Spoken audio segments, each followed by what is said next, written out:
If you think only adults have sleep apnea, well, think again.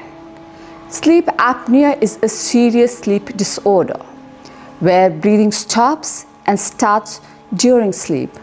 And yes, kids get it too.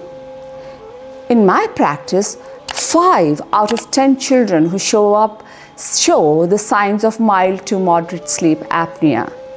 They may seem sleepy all the time or hyperactive. Their schoolwork or sports suffer, not due to the lack of ability, but lack of restful sleep. The solution? Biomechanical dentistry, a non-invasive way to restore normal breathing by working on baby teeth, jaw growth, and airway structure. The result? Better breathing, deeper sleep, happier and healthier kids. Helping a child breathe right is a lifelong gift, isn't it?